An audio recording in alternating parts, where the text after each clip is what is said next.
اور تھام کے نا تو رسول پاک نے چھالے تھے نا، فرمایا یہ کیا ہے، یہ تیرے ہاتھوں پہ کیا ہے؟ عرض کرنے لگا سونیا غریب آدمی ہوں، پھاوڑا چلاتا ہوں، کئی چلاتا ہوں، بیلچے سے کام کرتا ہوں، تو مزدوری کر کے ہاتھوں پہ چھالے پڑ گئے۔ قربان جائیں جس محبوب کے قدم حضرت جبریل چومے، اس محبوب نے نا مزدور کا چھالوں والا ہاتھ چومنا شروع کر دیا۔ اتنی عزت جب غریبی کو ملے، لگتا یوں ہے کہ بڑے امیروں کا بھی دل کر رہا تھا کاش آج غریب ہوتے۔ یہ والی شان میسر آتی جب آپ اعزاز دے دیتے ہیں۔ یہ تو تعلیمات ہے نا، یہ حضور نے جو فکری اور نظریاتی تربیت کی ہے، اس تربیت کو جب تک امت نہیں اپناتی، نوٹ جتنے مرضی کما لے، گھر جتنے مرضی اونچے کر لے آئے جتنی مرضی سہولیات، آپ نے ترقی سڑکیں پکی کرنے کا نام رکھ لیا ہے۔ ذہنی ترقی تو ہے نہیں، وہ تو تنزلی ہے، وہ تو لالچ کا رشتہ، ہر بندے کا رشتہ لالچ کا۔ آپ یقین کریں میں نذرانے کا مخالف نہیں، نبی پاک صلی اللہ علیہ وسلم نے حضرت عمر کو دیا تو حضرت عمر نے کہا حضور ضرورت نہیں، فرمایا جو خود سے ملے وہ تو اللہ کی طرف سے ہے، وہ رکھ بخاری میں موجود ہے، میں اس کا مخالف نہیں، لیکن ڈیمانڈ کس بات کی ہے، مطالبہ کس بات کا ہے؟ یعنی ہر جگہ بہت سارے لوگ فون کر کے کہتے ہیں، وہ کہتے ہیں جناب آپ کو تقریر پہ بلانا ہے تو پیسے کتنے ہیں؟ مہربانی فرمائیں، اللہ آپ کو خوش رکھے، کٹھے تک دو نا، کھلار میں پھر کٹھے کرنے کتنا مشکل کام ہے، اللہ آپ کو جو تشریف رکھے، اللہ تعالیٰ جزائے خیر دے۔ میں پیسے دے خلاف شروع ہویا تو میرے نال یہ کام شروع کر لیا، کمال ہو گئی اور فوراً اسی موقع پہ اللہ آپ کو سلامت رکھے۔ یہ بھی ایک بڑا سلسلہ ہے۔ بہرحال میں جو بات آپ کو سمجھانا چاہتا ہوں اس پر آپ غور کریں۔ اگر زندگی میں ہر تعلق، وہ کئی سنگی فون کر کے، ایک میں نے فون کیتا بڑی دور سے جنوبی پنجاب سے، پیر صاحب پیسے کتنے لگنے تقریر دے؟ میں کہا 1.25 کروڑ۔ کہندے بہت مہنگے ہو، میں کہا وکنے تے بندہ چاجنا تے وکے نا، 25,000 تے کی وکنا ہویا؟ اتنا تو ہمارا ریٹ ہی نہیں، ہم تو رسول پاک کے نوکر ہیں، تو بڑے مہنگے لوگ ہیں بھائی، اب تیرا خیال ہے 20-25 میں بکیں گے؟ نا والا حضرت فاضل بریلوی چلے گئے نا دکان سے تیل لینے سرسوں کا، دکاندار سے کہا یہ بوتل تیل کی بھر دو، کتنے پیسے؟ تو کہنے لگا جی 5 آنے کی ہے، آپ ہمارے عالم ہیں، چلو آپ 3 آنے دے دیں۔ فرمایا تو پورے 5 رکھ، میں اپنا علم 2 آنے کا نہیں بیچا کرتا۔ کرو مدح اہل دول رضا، پڑے نا اس بلا میں میری بلا، اور یارو میں تو گدا ہوں اپنے کریم کا، میرا دین کوئی پارا نہ نہیں۔ اپنی زندگی میں آپ تھوڑا سا نہیں یار پیار، میں نے دیکھا اگر امیر غریب سے پیار نہیں نہ کرتا تو غریب بھی غریب سے پیار نہیں کرتا، وہ بھی ڈھونڈتا ہے کسی تگڑے سے دوستی لگاؤں، وہ بھی تلاش کرتا ہے کوئی مہنگا بندہ ملے تو اس کے ساتھ فوٹو بنواؤں۔ آپ مجھے بتائیں اگر تھوڑا سا آپ اس سمت اپنے آپ کو دوڑائیں، مزاج بنائیں، ان نظریات کی روشنی میں جینا سیکھیں، آپ یقین کریں زندگی آسان ہو جائے، زندگی مزیدار ہو جائے۔ آپ کو یہ ہمارے ہاں نا ایک بہت بڑا مسئلہ ہے آج کل، اس کا بڑا عروج ہے، وہ ہے شہرت کی طلب، فوٹو کا شوق، سیاسی سماجی فلائی فلانا یہ چیزیں بننے کا شوق، مسجد میں ٹائلیں لگوا کے اوپر نام لکھوا دینا، اور جناب پانی، ٹھنڈے پانی کا جناب کسی نے انتظام کر دیا، نیچے لکھا ہے فلانا صاحب۔ وہ میں نے ایک سے کہا یہ کہ میں سال ثواب کے لیے نام لکھوایا ہے، تو میں نے کہا کوئی نہیں بولتا، آپ نیت کر لیں، اللہ کو پتہ ہے کس کے ثواب کے لیے لگایا ہے۔ اب تو ختم شریف کی محفل میں پرچی آتی ہے کہ آپ پڑھ دیں اتنے لاکھ قرآن پاک۔ میں نے ایک جگہ کہہ دیا جو پڑھا ہے، کہنے تسی دسیا نہیں، میں کہا کنوں دسنا سا جی، یہ تے رب نوں دسنا سی تے انہوں تے پتہ ہے پہنا کی پڑھیا، تے جو قوم نوں دسنا سی تے پھر ثواب کو نہیں ہونا۔ میری بات کی سمجھ آ رہی ہے؟ آپ جب تک اپنی زندگی اخلاص والی نہیں کرتے، دین ہمیں یہ کہتا ہے کہ مخلص فی اللہ ہو جاؤ، مخلص، رضا الہی مقصود ہو آپ کا۔ آپ جب تک اپنی ذہن کو طبی، ورنہ تو انسان کا ہر بندے سے دکاندار اور گاہک کا رشتہ ہے، پھر تو وہ دیکھے گا کہ میرا سودا مہنگا کون خریدتا ہے، پھر تو کمپنیاں عمرے بھی کرائیں گی، پھر تو کئی کے لالچ بھی آئیں گے، پھر تو بڑے بڑے تحفے بھی آئیں گے۔ لیکن اگر آپ کا رضا الہی کا رشتہ ہے، بات بس میری مکمل ہو گئی، میں نے اب سمیٹنی ہے۔ 100 گھر تھے پورے مدینہ شریف میں، 100 غریب گھر، آبادی تھوڑی ہوتی تھی۔ اب تو ہم نے آپ کا تھوڑا سا گاؤں گھوما ہے تو پتہ چلا ہے کہ گاؤں بھی گھومنے کا بھی کام ہے، ورنہ یہ ہے کہ چھوٹا سا گاؤں ہوتا تھا تو ہر بندے کو, نیا بندہ گاؤں میں آتا تھا تو لوگ کوئی جیسا پران ہے کسی کا, تھوڑی آبادی ہوتی تھی, ہر بندے کو پتا ہوتا تھا یہ کون ہے, خبر ہوتی تھی. مدینہ شریف جتنی آج کل مسجد نبوی اور اس کا احاطہ ہے, بعض تاریخیں کہتی ہیں کہ اتنا کل مدینہ منورہ تھا, تو پورا 100 گھر تھا مدینے میں. ان 100 غریب گھروں کے اندر 3 وقت کھانا بھی پہنچتا تھا, بچوں کے کپڑے بھی پہنچتے تھے, اور کوئی بیمار ہوتا تھا تو اس کا خرچ بھی پہنچتا تھا. پتہ کوئی نہیں تھا دے کون جاتا. کتنے گھر بولیے؟ 100 گھر. کوئی نقاب پوش آتا, دروازے پہ لنگر پہنچاتا, اگر کوئی پوچھ لیتا کون ہو تو وہ ناراض ہو جاتا, کہتا ہے اگر آپ کو زیادہ مسئلہ ہے تو پھر ٹھیک ہے. 100 کسی کو پتہ نہیں.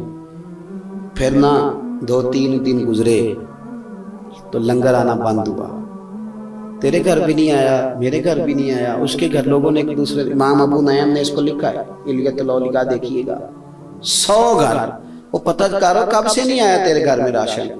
اس نے بھی کہا 18 محرم سے نہیں آیا, اس نے بھی کہا 18 محرم سے نہیں, اس نے بھی کہا نہیں آیا. اچھا پتہ کرو 18 محرم کو کیا ہوا. جب پورے مدینے میں تلاش کیا تو پتہ چلا 18 محرم کو امام زین العابدین کا انتقال ہوا. امام علی مقام کے یہ بیٹے 100 گھروں میں کھانا پہنچاتے تھے, پتہ کوئی نہیں تھا کہاں سے آتا ہے. 3 دن ہوئے تھے حضرت سیدنا صدیق اکبر کے وصال کو. تیسرا دن تھا. سیدنا فاروق اعظم رضی اللہ تعالیٰ عنہ کہتے ہیں میں مسجد نبوی شریف کے سین میں بیٹھا تھا, 2-3 چھوٹی چھوٹی بچیاں آئیں, کہنے لگی چاچا آپ خلیفہ بنے ہیں. میں نے کہا میں بنا ہوں. تو کہنے لگی چلیے پھر امیر المومنین عصر کے بعد ہمارے گھر جاتے تھے. میں نے کہا پتر تمہارے گھر کیا ہے؟ کہنے لگی ہمارا بھائی کوئی نہیں, والد انتقال کر گیا, بکریاں رکھی ہوئی ہیں. ابو بکر ہر روز عصر کے بعد آ کے بکریوں کا دودھ دھو کے دے جاتے تھے, کچھ پی لیتی تھی, کچھ بیچ کے گزارا کر لیتی تھی. 3 دن سے ماں بھی رو رہی ہے, بہنیں بھی رو رہی. آیا کوئی نہیں. چلو گے؟ تو اتنا دلیر آدمی رو پڑا. پتر چلتا ہوں نا. آگے آگے بچیاں تو پیچھے پیچھے, عمر روتے جا رہے ہیں. ایک صحابی نے پوچھا خیریت ہے, روتے جا رہے ہو؟ کہنے لگے یار یہ ابو بکر صدیق میرے لیے رستہ کتنا مشکل کر گیا. جگر راہ وفا میں نقش ایسے چھوڑ آیا کہ جس منزل سے گزرا ہوں وہ اب تک یاد کرتی ہے. میں دیانتداری سے کہتا ہوں ہماری گلی میں اتنے پیسے ہوتے ہیں کہ اگر 2-4 گھر گلی میں غریب ہوں تو گلی والے لوگ اسے مینج کر سکتے ہیں, پر نہیں کرتے, غور نہیں کرتے. ہمیں کچھ اور طرح کے مزاج ہم نے اپنا لیے, ہم کچھ اور طرح کی سیاستوں میں لگ گئے. ہمارے ملک میں جتنے پیسے الیکشن پہ لگتے ہیں نا, اتنے اس علاقے پہ لگا دیے جائیں نا تو بہت سارے فائدے ہو جائیں. لیکن کن چکروں میں پڑ گئے.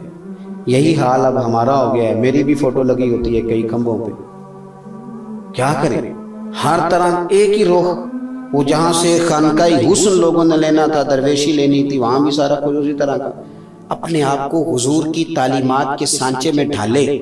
آپ یقین کریں اگر آپ حوصلے والے ہو جائیں, صبر والے ہو جائیں, شکر والے ہو جائیں, قناعت والے ہو جائیں, آپ یہ چھوڑنے بعد کہ کیمرہ دیکھ رہا ہے کہ نہیں دیکھ رہا, آپ یہ دیکھیں کہ مجھے مدینے والے دیکھ رہے ہیں کہ نہیں دیکھ رہے, رب میرے کاموں پہ راضی ہے کہ نہیں. آپ یقین کریں پیچھے بیٹھنے میں بھی چسکا, آپ یقین کریں جھاڑو دینے میں بھی مزہ, مسجد دھونے میں بھی مزہ. آپ خادم بن کے زندگی گزارنے شروع کر دیں, زندگی آسان ہو جائے گی. ورنہ تو پھر اگر سیاست وہاں ہے تو سیاست آستانے پہ بھی ہے, سیاست ادھر بھی ہے, سیاست ادھر بھی ہے. اپنے آپ کو آسان کر لیں گے اگر حضور سید عالم صلی اللہ علیہ وسلم کے طریقے پہ آ جائیں گے. ایک بات آخر میں ضروری سمجھتا ہوں آپ سے کرنی, اس پر آپ ضرور توجہ دیں گے مجھے امید ہے. میلاد شریف کا جو لنگر آپ نے پکانا ہے نا 12 ربیع الاول کو, پکائیں گے نا انشاءاللہ. ہلکی ہلکی ہاں کرتے ہو, پکی نہیں کرتے. پکانا ہے جی. وہ چھت سے نہیں پھینکنا, چاول شاپ پر نہیں لٹانے. کیوں؟ بچے کی ولیمے کے کبھی چاول چھت سے پھینکے؟ عقیقے کے ابا جی دا دادا جی دا ختم ہوئے تو پھر تو حضور کے میلاد کے کیسے پھینک دیے؟ پتہ کیا کریں, آج بھی کچھ غریب گھر ایسے ہیں جہاں گوشت والے چاول پک بھی جائیں تو بچے بوٹیوں سے لڑتے ہیں میں 2 کھانیاں, اور کچھ ایسے ہیں جہاں روز گوشت پکتا ہے. اگر زیادہ گوشت ڈال کے چاول پکائیں اور بٹھا کے کھلائیں تو ہو سکتا ہے کہ غریب چھوٹے دونوں بچے بھی ساتھ لے آئے. تو نکا بچہ جدو پوچھے گا نا 3 سال دا ابا جی اج کی ہے یہ تے بڑا گوشت ملتا پیا ہے، تو پھر میرا خیال ہے میلاد اس کی روح تک اتر جائے گا. جب اس کا ابا اسے کہے گا نا پتر کھا نہ راج کے، آج غریب بھی کھائیں گے کیونکہ مدینے والے کا میلاد ہے.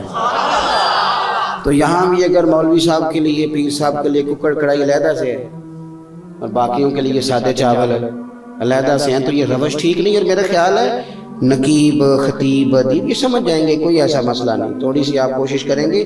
وہ بھی کہتے ہیں میلاد کا لنگر برکت والا ہے. میں تھوڑا خشک ہوں، کبھی کبھی بول پڑتا ہوں. وہ کہہ رہے ہوتے ہیں نا ہمارے نعت کا سارا قرآن ہی حضور دی نعت ہے، تو نقیب بھی کہتے سارا قرآن ہی. تو میں کئی بار کہنا پڑھ پھر 4 آیتاں، تو کہہ رہا ہے نا پھر 2-4 آیتیں تلاوت کر دے، کیونکہ آپ نے خود ہی کہا ہے، وہ کہہ ہی دیا ہے، پڑھا کچھ نہیں. تھوڑا سا جو آپ کہہ رہے ہیں کم از کم اسی پر ہی غور کر لیں. تو واپس لوٹیں، اپنی طبیعتوں کو ٹھنڈا کریں، تسلی والا کریں. آخری بات یہ ہے کہ شکوے زندگی میں چھوڑ دیں. جو قومیں زیادہ شکایتیں کرتی ہیں نا، مجھے یہ نہیں ملا، فلانے نے میرا حال نہیں پوچھا، فلانے کی وجہ سے میں بزدل بن جاتی ہیں قومیں. کیوں اپنی کمزوریاں کسی پہ ڈالیں؟ جو ملا ہے وہ خدا کے فضل سے، اور جو نہیں مل سکا وہ ہماری کوئی کوتاہی تھی، اس لیے پیچھے رہ گئے. کیوں مسجد میں جھاڑو دیتی؟ اپنے آپ کو بیکار نہ سمجھیں، بیکار نہ رکھیں. کچھ کریں، کچھ نہ کچھ کریں، کچھ شروع کریں. حضور کی سیرت کا مطالعہ کریں، رب کریم کے بندوں کے طریقے سیکھیں. آپ نے جو وقت بحث میں لگا دیا، بلا وجہ الٹ پلٹ سوچنے میں لگا دیا، جو اوقات حسد میں، عداوت میں، بغض میں، بدگمانی میں گزر گئے، وہ چیزیں قرآن کی آیات کی تفسیر پڑھنے، سننے، سمجھنے میں بھی گزر سکتی تھی. یہ سارا کام وہاں بھی ہو سکتا تھا. امام شافعی فرمایا کرتے تھے 3 آیتیں پڑھ کے بستر پہ لیٹ جاتا ہوں، ساری رات ان کی تفسیر ہی سوچتا رہتا. کئی دفعہ یوں ہوتا ہے کہ فجر کی اذان ہو جاتی. کچھ کریں. ہمارے جو بزرگ بہت زیادہ کام کر گئے نا، اعلیٰ حضرت فاضل بریلوی نے 1000 کتاب لکھی ہے، اور کتاب اس طرح نہیں لکھی کہ 5 کتابیں لکھ رکھو تو چھٹی بیچ میں سے نکل آئی، کینچی مار کے نہیں. ایک کتاب پر پی ایچ ڈی ہو رہی ہے، مقالہ جات لکھے جا رہے ہیں، تھیسس جمع ہو رہے ہیں، کام ہو رہا ہے. یہ حکیم الامت مفتی احمد یار خان صاحب نہیں ہوئی.